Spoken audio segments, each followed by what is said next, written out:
Shalom jemaat Tuhan, selamat datang di Super Sunday Online Service FJ Pekanbaru. Selamat hari Minggu dan selamat beribadah bagi kita semua. Kami juga mengucapkan selamat datang kepada Bapak Ibu Saudara yang baru pertama kali bergabung di Super Sunday Online Service FJ Pekanbaru. Senang sekali bisa menyapa jemaat sekalian walaupun hanya lewat layar kaca. Mengingat kondisi kota kita yang belum stabil terkait virus COVID-19, untuk sementara kita masih akan tetap beribadah secara online melalui live streaming YouTube FJ Pekanbaru. Jadi pastikan kita semua sudah menyalakan lonceng pemberitahuan agar terus mendapat update seputar ibadah online FJ Pekanbaru. Dan ayo terus berdoa untuk kota tercinta kita Pekanbaru agar segera pulih dari wabah COVID-19. Dalam kondisi seperti ini, kita tetap perlu terhubung satu dengan yang lain walaupun hanya secara virtual. Oleh sebab itu, saya mengajak Bapak Ibu Saudara yang belum tergabung ke dalam iCare dan rindu untuk bergabung, untuk segera menghubungi Ibu Fone atau Sekretariat LJ Pekanbaru. Kami mengingatkan kepada Bapak Ibu Saudara yang mengikuti kelas iGrow, bahwa kelas Amsef dan iLead akan diadakan setiap hari Rabu pukul 7:30 malam melalui aplikasi Zoom. Mari terus belajar untuk bersama-sama bertumbuh di dalam Tuhan.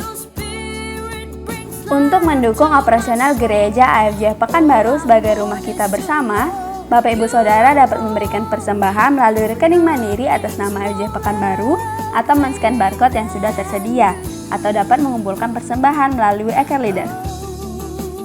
Kami mengucapkan terima kasih kepada Bapak Ibu Saudara yang sudah memberikan persembahan baik melalui rekening ataupun melalui iCare Leader. Tuhan Yesus memberkati. Terus jaga kesehatan dan terus patuhi protokol kesehatan dimanapun kita berada. Demikianlah FJF News minggu ini. Enjoy the service and God bless you all.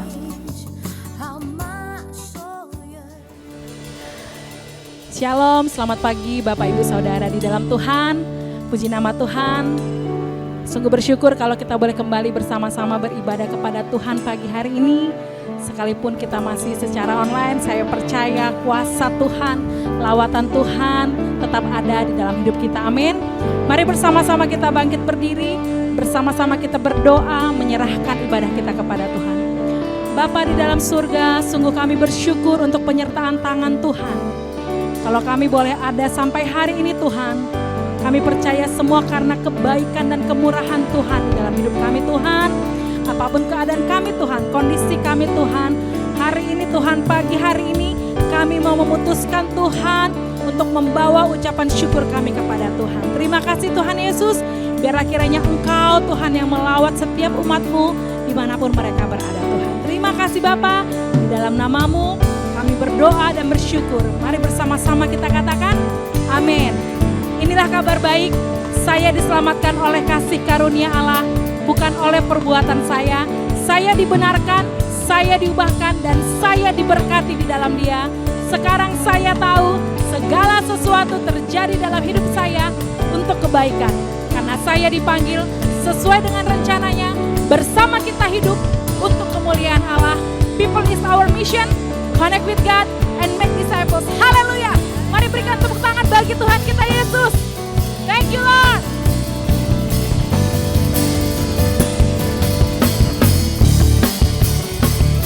Bersama-sama kita bertepuk tangan saudara.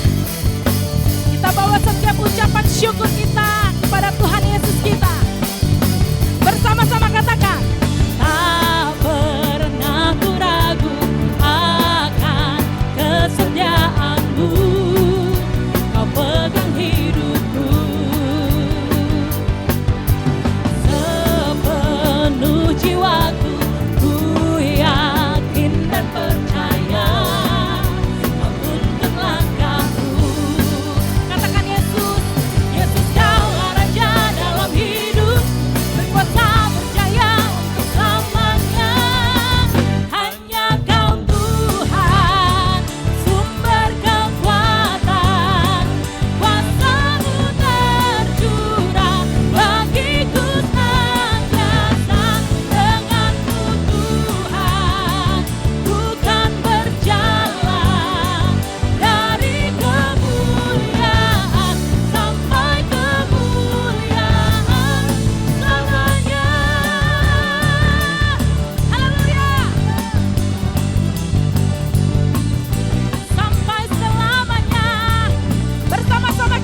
selamanya Tuhan.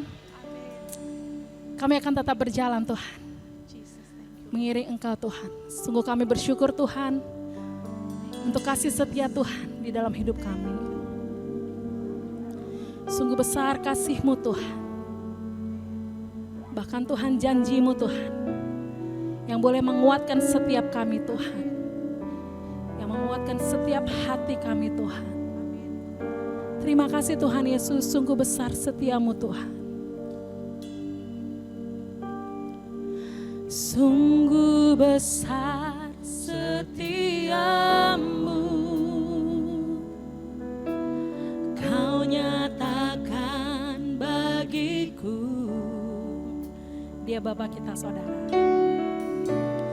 Kau Bapa yang selalu mengerti isi hatiku.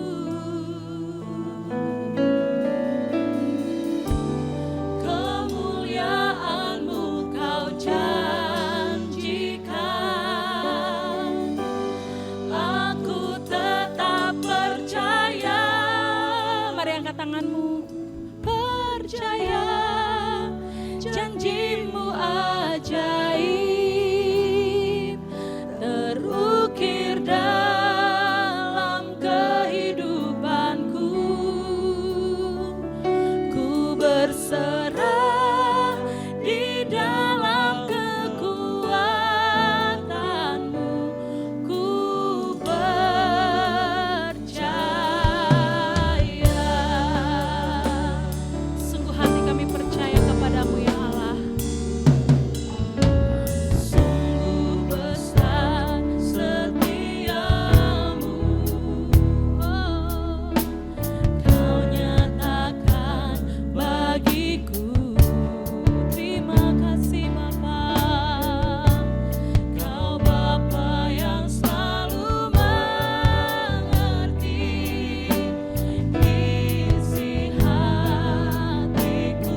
Terima kasih Tuhan untuk janji-Mu Tuhan. Janji-Mu Tuhan yang tidak akan pernah meninggalkan kami Tuhan. Sungguh kami bersyukur punya Allah, punya Bapa seperti Engkau Tuhan. Yang selalu menyertai perjalanan hidup kami Tuhan. Hingga hari ini kalau kami boleh bernafas Tuhan, semua karena kebaikan Tuhan dan kemurahan Tuhan. Mari saudara dimanapun Anda berada, dengan segenap hatimu mari bawa ucapan syukurmu. Mari bawa doa-doamu kepada Tuhan pagi hari ini. Dia Allah yang menyertai kita. Dia Allah Immanuel. Dia Allah yang memegang tangan kita. Terima kasih Tuhan. Terima kasih Yesus. Thank you Jesus. Yesus, aku di tangan-Mu. Yesus, aku di hati-Mu. Yesus, Dia Immanuel, Tuhan serta kita. Yesus, ku dipegang teguh. Yesus, selalu bersamaku. Yesus, Dia Immanuel,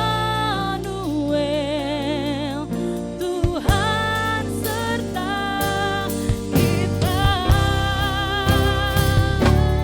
Yesus, aku di tangan-Mu. Yesus, aku di hati-Mu. Yesus, Dia Immanuel, Tuhan serta kita.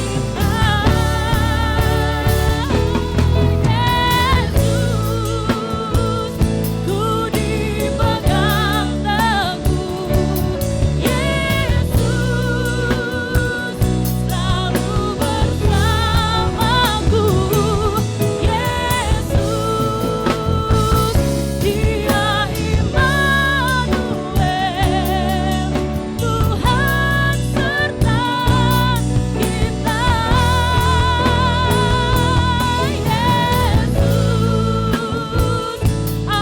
aku di tangan-Mu. Yesus, aku di hati-Mu. Yesus, Dia Immanuel,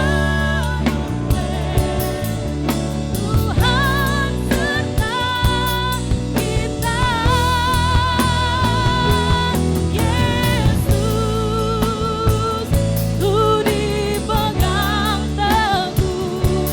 Yesus, selalu bersamaku. Yesus, Dia Immanuel, Tuhan serta kita. Dia Immanuel, Tuhan serta kita. Dia Immanuel,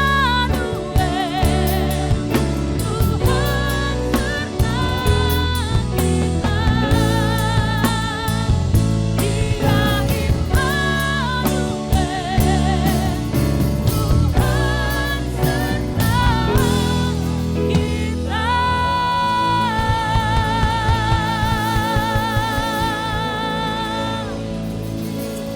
Thank you Jesus. Thank you Lord. Shalom Bapak Ibu Saudara, saya mengucapkan selamat pagi buat kita semua. Saya percaya bahwa kita adalah orang-orang yang diberkati oleh Tuhan dan berharap juga keadaan Bapak Ibu Saudara yang di rumah semua sehat-sehat. Kita akan mendengarkan sebagian daripada firman Tuhan. Mari bersama-sama kita tundukkan kepala kita bersatu di dalam doa. Bapa kami di dalam sorga, hari ini kami mau mendengarkan sebagian daripada firman-Mu. Berkati kami semua yang akan mendengarkannya, berikan kami hati seorang murid, telinga seorang murid, dan bukan sekedar kami mendengar firman-Mu, tapi kami juga mau melakukan kebenaran firman-Mu. Urapi hamba-Mu yang penuh dengan keterbatasan, dan juga jemaat Tuhan di rumah di mana mereka berada, Tuhan berkati dan Tuhan lawati dengan kebenaran firman-Mu. Di dalam nama Tuhan Yesus Kristus, kita semua yang percaya bersama-sama katakan amin.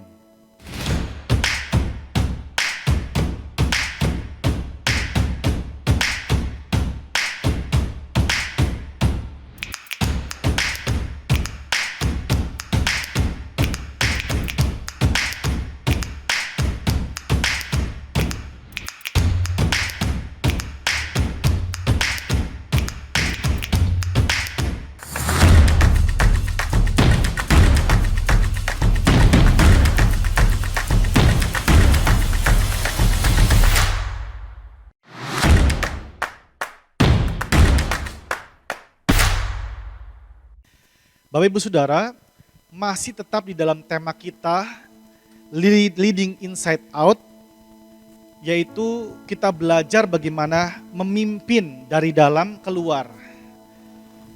Saya akan terus mengajak kita untuk belajar dalam Mazmur pasal yang ke-23, di mana tujuannya adalah supaya saudara dan saya bisa mengerti nanti memimpin orang kepada Tuhan seperti apa.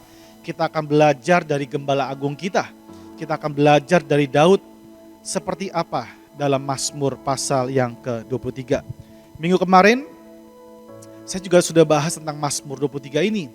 Tetapi pelajaran firman Tuhan hari ini lebih dalam lagi untuk kita bersama-sama memperhatikan dan fokus kepada Mazmur pasal yang ke-23, khususnya ayat yang pertama. Mazmur 23 ayat yang pertama, demikian firman Tuhan. Saudara yang ada di rumah sama-sama baca 2-3. Mazmur Daud. Tuhan adalah gembalaku, takkan kekurangan aku. Sekali lagi, Tuhan adalah gembalaku, takkan kekurangan aku. Saudara, yang pertama di sini adalah Daud menyebutkan dan menuliskan Tuhan adalah gembalaku.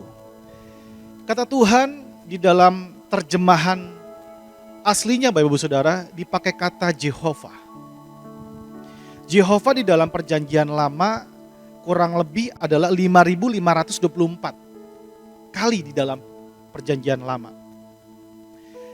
Dan paling banyak kata Jehovah ini dipakai di dalam kitab Mazmur. Ada 624 kali disebutkan di dalam kitab Mazmur, khususnya di dalam Mazmur Daud. Kata gembala dari kata ra'ah.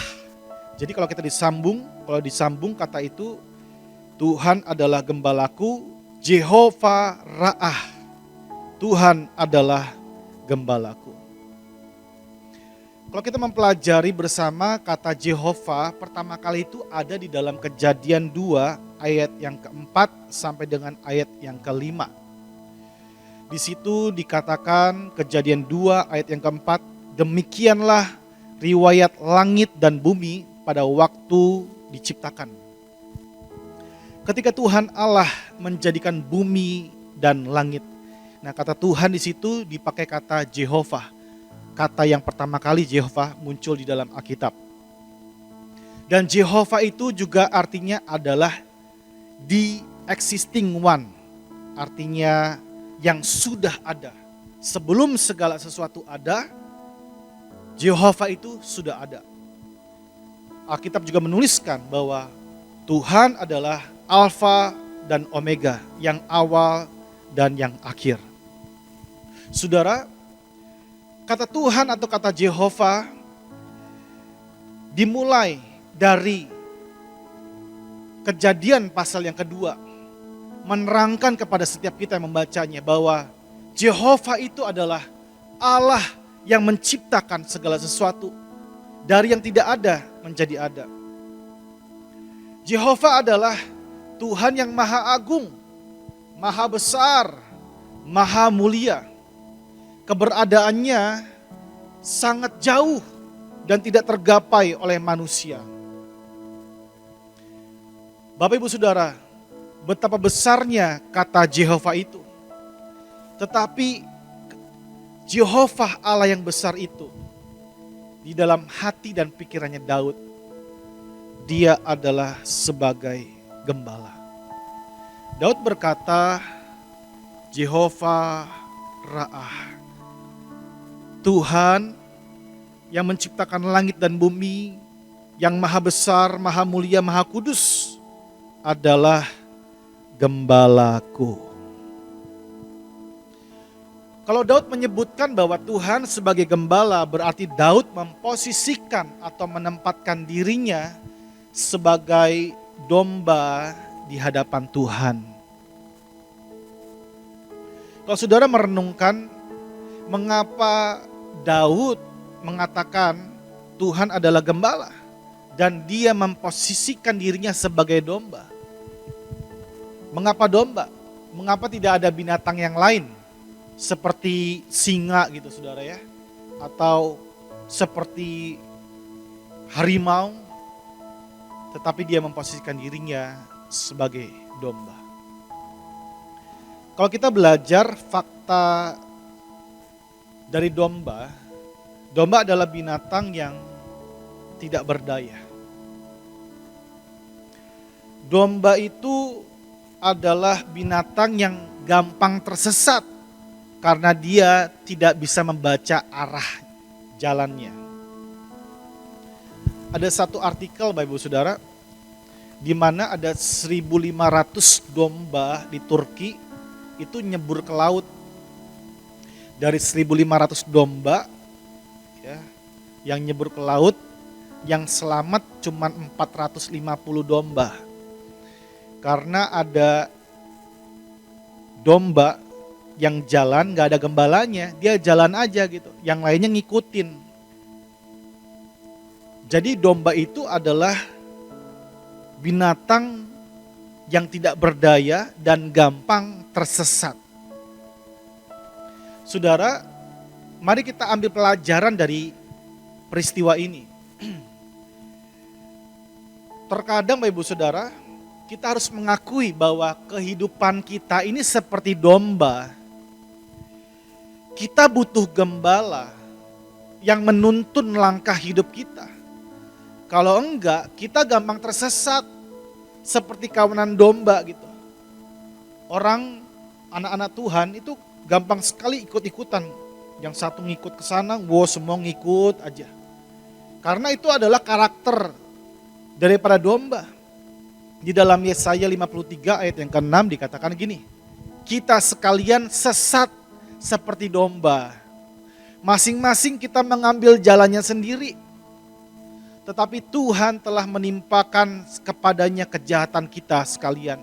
Ini berbicara tentang bagaimana juru selamat mengambil setiap kesalahan dan dosa-dosa kita. Karena apa? Kita ini sesat seperti domba. Masing-masing kita mau mengambil jalannya sendiri. Kita harus mengakui bahwa kita gampang tersesat hidup kita Bapak Ibu Saudara. Kita gampang menuruti keinginan daging kita. Kita gampang menuruti keinginan ego kita. Kita gampang tersesat jalan-jalan kita. Dan akhirnya mengakibatkan kebinasaan. Kita harus mengatakan dalam hidup kita, kita butuh gembala. Kita butuh Tuhan. Sebab itu Bapak Ibu Saudara, teruslah mengatakan dalam hati saudara dan pikiran saudara dan juga mulut saudara, Tuhan adalah gembalaku. Katakan saudara yang di rumah, Tuhan adalah gembalaku. Kita perlu dipimpin oleh Tuhan. Kemarin saya sudah juga menceritakan bagaimana saya melihat ribuan ekor domba gitu saudara ya. Dan gembala itu berjalan di depannya. Kemana gembala jalan, di situ dia mengikuti. Karena fungsi gembala adalah menuntun. Bapak Ibu Saudara yang Tuhan kasihi, domba tidak punya kekuatan untuk melindungi dirinya. Domba tidak punya taring. Domba nggak punya cakar yang kuat untuk membela dirinya. Dan larinya lambat. Sekali lagi, domba itu sangat bergantung kepada seorang gembala. Tuhan sebagai gembala, Dia melindungi, Dia memelihara, Dia menuntun. Saudara, saya teringat akan jiwa-jiwa yang sedang Tuhan percayakan di langgam. Ketika pertama kali jumpa kepada mereka, mereka itu seperti orang yang gak tahu arah hidup mereka seperti apa. Gak ngerti bagaimana caranya ikut Tuhan. Dalam Matius 9 ayat 35 sampai dengan ayat yang ke-38. Firman Tuhan berkata demikian. Demikianlah Yesus berkeliling ke semua kota dan desa. Ia mengajar dalam rumah-rumah ibadat dan memberitakan Injil Kerajaan Sorga serta melenyapkan segala penyakit dan kelemahan. Melihat orang banyak itu, tergeraklah hati Yesus oleh belas kasihan kepada mereka. Sekali lagi, melihat orang banyak itu, tergeraklah hati Yesus oleh belas kasihan kepada mereka. Karena mereka lelah dan terlantar seperti domba yang tidak bergembala. Maka katanya kepada murid-muridnya, tuaian memang banyak tetapi pekerja sedikit. Karena itu mintalah kepada Tuhan yang mempunyai tuaian supaya Ia mengirimkan pekerja-pekerja untuk tuaian itu. Kita harus berdoa supaya Tuhan mengirimkan pekerja-pekerja untuk apa? Untuk mengembalakan domba-domba itu, kata Tuhan. Saya diberikan hati yang tergerak dengan penuh belas kasihan kepada jiwa-jiwa, Bapak Ibu Saudara. Untuk apa sih? Untuk melit mereka, memimpin mereka, menuntun mereka kepada siapa? Mengarahkan iman mereka, mata iman mereka kepada Gembala Agung yang kita sembah, yang kita muliakan, namanya Tuhan Yesus Kristus. Tidak ada kasih di dalamnya. Ketika mereka ada persoalan, mereka hanya menyelesaikan dengan kekuatan mereka, dengan ego mereka. Makanya kami hadir di sana, hamba-hamba Tuhan, para volunteer hadir di sana hanya untuk satu tujuan, yaitu mengembalakan mereka. Bapak Ibu Saudara, jiwa-jiwa ini Tuhan percayakan. Sebab itu saya mengajak seluruh jemaat Tuhan, IFJ Pekanbaru dan juga ketiga satelitnya untuk memperhatikan pekerjaan Tuhan yang di sana. Saudara bisa berdoa, saudara bisa dukung semua dengan daya saudara, dengan dana saudara, dengan apa yang Tuhan percayakan dalam kehidupan saudara. Sekali lagi Bapak Ibu Saudara, jadikanlah Tuhan sebagai gembala saudara dan saya. Kita tidak bisa hidup tanpa tuntunan Tuhan. Kita tidak bisa hidup tanpa perlindungan daripada Tuhan. Kita tidak bisa hidup tanpa pemeliharaan Tuhan dalam kehidupan kita. Kemarin kita juga sudah banyak juga mengatakan dalam firman-Nya 7 hal di dalam pengembalaan apa yang Gembala Agung berikan kepada kita semua. Dan yang kedua, Daud katakan, takkan kekurangan aku. Di dalam terjemahan bahasa Inggris artinya berbeda. Tuhan adalah gembalaku, aku tidak butuh lagi apa-apa. Di dalam terjemahan yang lain juga dikatakan bahwa Tuhan adalah gembalaku, aku tidak kekurangan suatu hal yang baik. Semua yang baik-baik ada padaku, maksudnya seperti itu saudara. Kita bisa melihat arti daripada kalimat yang Daud katakan ini. takkan kekurangan aku. Aku tidak butuh lagi apa-apa. Artinya adalah Tuhan itu menjadi kepuasan di dalam hati Daud. Tuhan itu cukup bagi Daud. Daud mengarahkan pandangannya kepada Tuhan. Fokusnya adalah Tuhan. Sekarang kita melihat dan membaca dalam Mazmur pasal yang ke-23 ayat yang kedua. Dia berkata, Ia, yaitu Tuhan, Jehovah itu, membaringkan aku di padang yang berumput hijau. Sama-sama katakan padang yang berumput hijau. Ia membaringkan aku ke air yang tenang.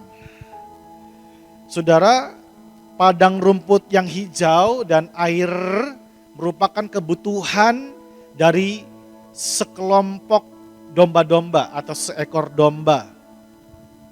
Tuhan sebagai gembala yang baik, dia mengerti kebutuhan dombanya, dibawanya, dibaringkan di rumput yang hijau.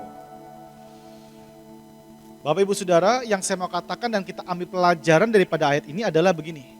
Kalau Tuhan adalah Tuhan yang membaringkan saudara dan saya, ya, untuk merasa nyaman, tenang di padang rumput yang hijau. Tetapi ingat, fokus kita jangan pada padang rumput yang hijaunya. Fokusnya tetap pada gembalanya, bukan berkatnya yang hijau. Ada banyak anak-anak Tuhan, ya, fokusnya hanyalah berkatnya Tuhan saja. Tetapi kepada yang memberikan berkat, fokusnya hilang. Di dalam 1 Timotius pasal yang ke-6 ayat yang ke-9 dan ayat yang ke-10 dikatakan begini. Tetapi mereka yang ingin kaya terjatuh ke dalam pencobaan, ke dalam jerat dan ke dalam berbagai-bagai nafsu dan nafsu yang hampa dan yang mencelakakan, yang menenggelamkan manusia ke dalam keruntuhan dan kebinasaan. Jangan sampai Bapak Ibu Saudara, ya, ada satu motivasi yang salah dalam kehidupan kita. Kita hanya mengejar rumput yang hijau, berkat-berkat secara jasmani dalam kehidupan kita. Kita mendandani hidup kita dengan segala berkat jasmani. Boleh sih, tetapi dikatakan ketika motivasi kita, fokus kita hanyalah berkat jasmani, orang itu bisa terjatuh ke dalam pencobaan dan ke dalam jerat dan ke dalam berbagai-bagai nafsu yang hampa dan yang mencelakakan hidupnya. Berapa banyak orang yang ketika fokusnya harta dunia, dia kejar sama dia siang dan malam, banting tulang hanya untuk cari uang saja, cari uang, tapi tidak pernah cari Tuhan. Sedangkan Bapak Ibu Saudara, ada banyak janji firman Tuhan. Carilah dahulu kerajaan Allah dan kebenarannya, maka semuanya itu akan ditambahkan kepadamu. Kita terkadang fokusnya itu semuanya yang ditambahkan kepada kita. Kita fokusnya itu bukan kepada carilah kerajaan Allah dan kebenarannya. Hidup di dalam kerajaannya, hidup di dalam kebenarannya. Kita terkadang lupa itu. Kita maunya fokusnya kelimpahannya. Kita maunya fokusnya rumput hijaunya. Tuhan kalau bisa berkati usahaku, Tuhan aku di dalam masa pandemi ini gak kekurangan Tuhan. Semuanya berpusat kepada aku. Karena akar segala kejahatan ialah cinta uang. Sebab oleh memburu uanglah beberapa orang telah menyimpang dari iman dan menyiksa dirinya dengan berbagai-bagai duka. Ingat Bapak Ibu Saudara, bukan domba yang ke padang rumput hijau, domba gak mengerti hal itu.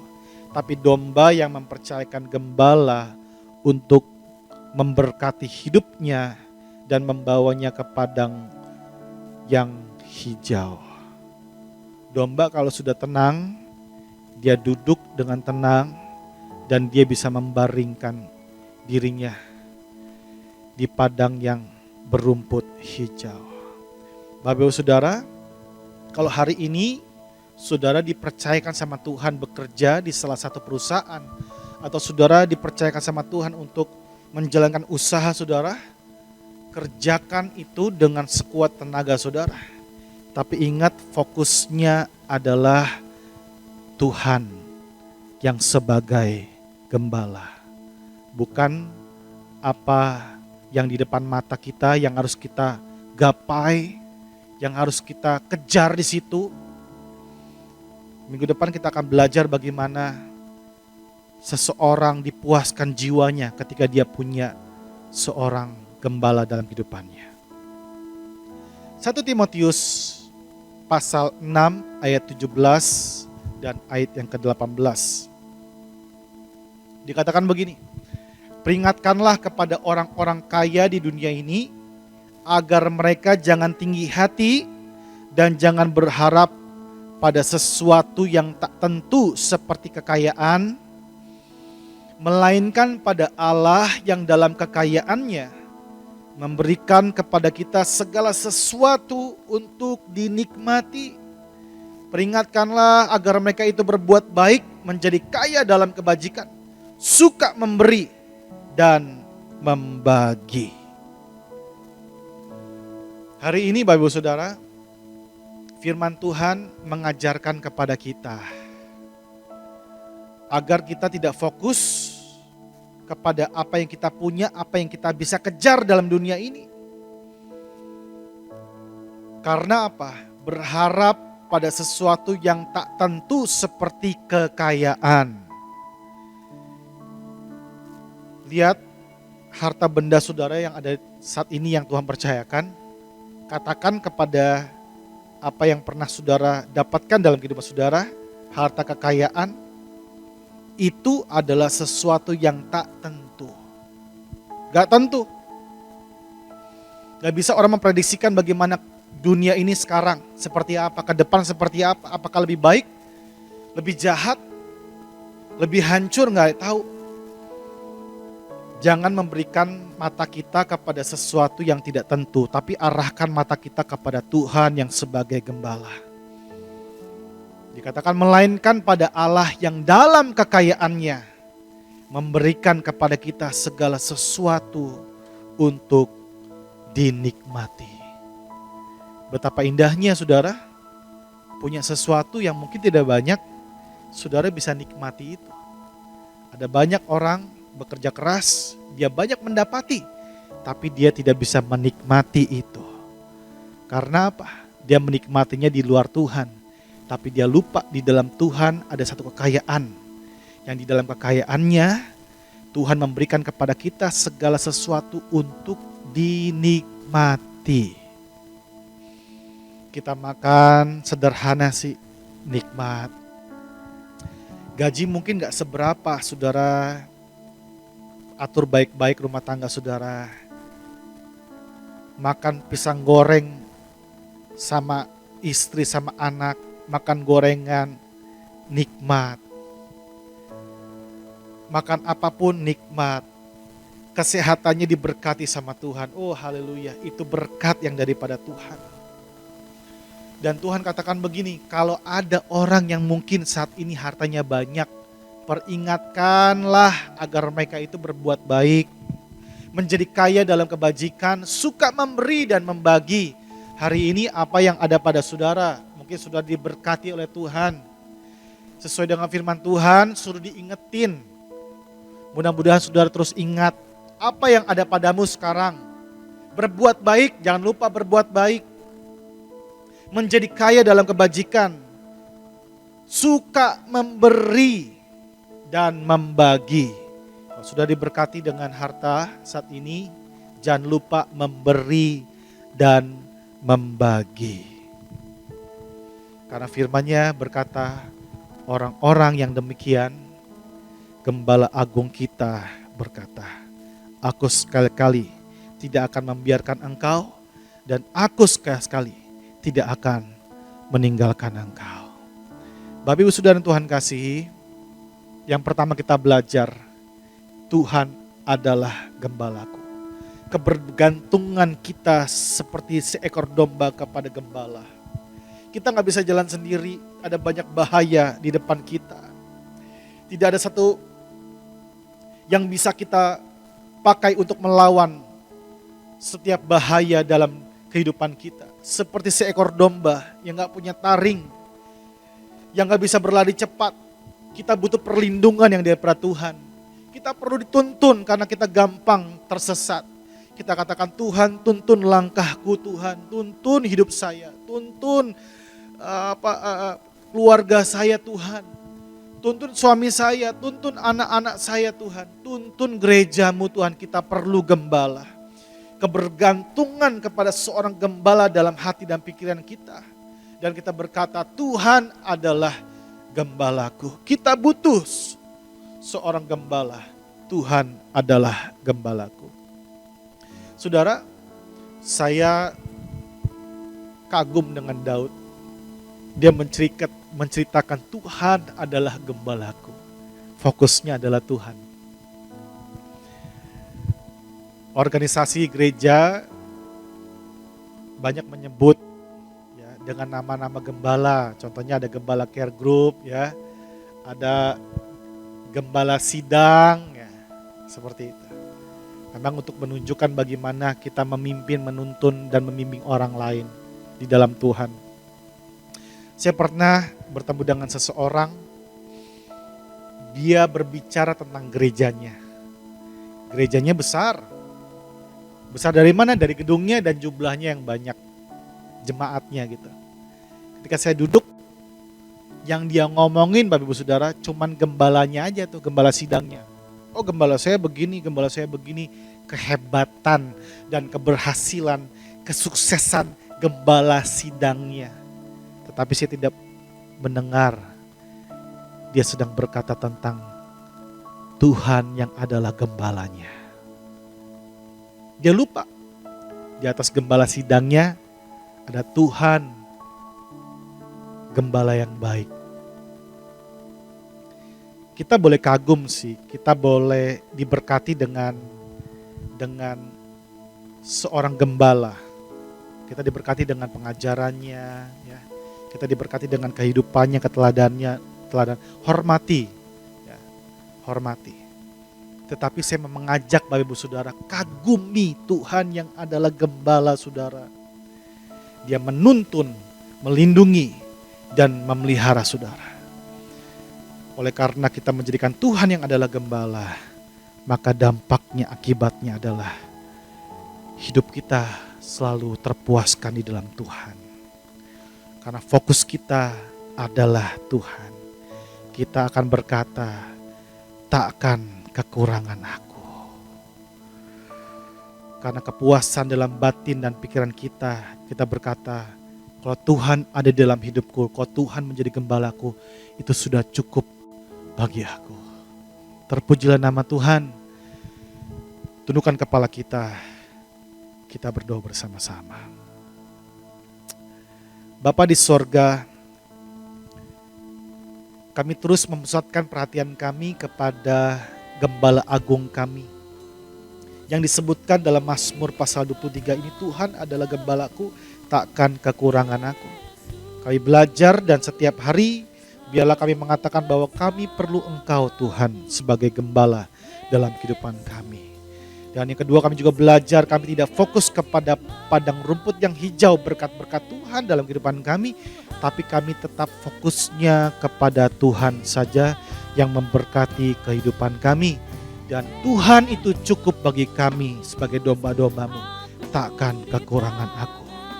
Hamba-Mu terbatas menyampaikan, berkati setiap domba-dombamu di rumah dimanapun mereka berada, biarlah benar-benar hari ini mereka bergantung kepada Gembala Agung, yaitu Tuhan saja dalam kehidupan mereka. Terima kasih Bapa, di dalam nama Yesus kami berdoa dan kami mengucap syukur. Sama-sama katakan amin.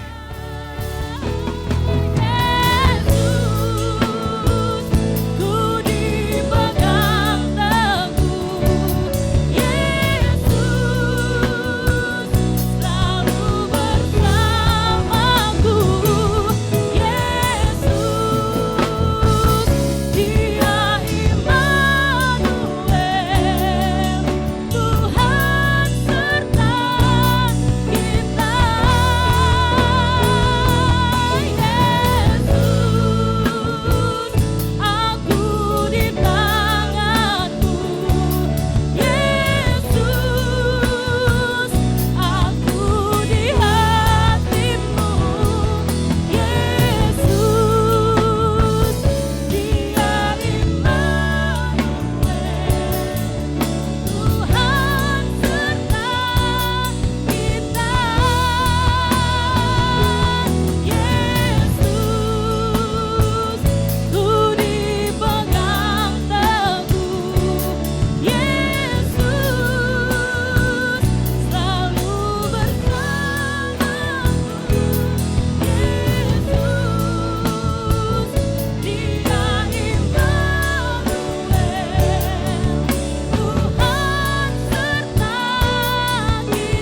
Saudara, mari bersama-sama arahkan hatimu kepada Bapa di sorga, dimanapun saudara berada.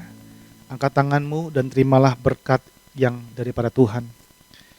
Terimalah berkat damai sejahtera yang melampaui segala akal manusia, yang berasal daripada Bapa di sorga. Berkat damai sejahtera itu akan memelihara saudara, memerintah di hati saudara. Dan berkat kasih sayang daripada anak yang tunggal Tuhan Yesus Kristus, dan juga persekutuan yang manis dengan Roh Kudus akan menyertai saudara sampai Maranatha, Tuhan datang kedua kali menjemput setiap orang-orang yang percaya kepadanya. Di dalam nama Tuhan Yesus Kristus, kita semua yang percaya bersama-sama katakan amin. Selamat hari Minggu, Tuhan Yesus memberkati kita semua. Tuhan kembali.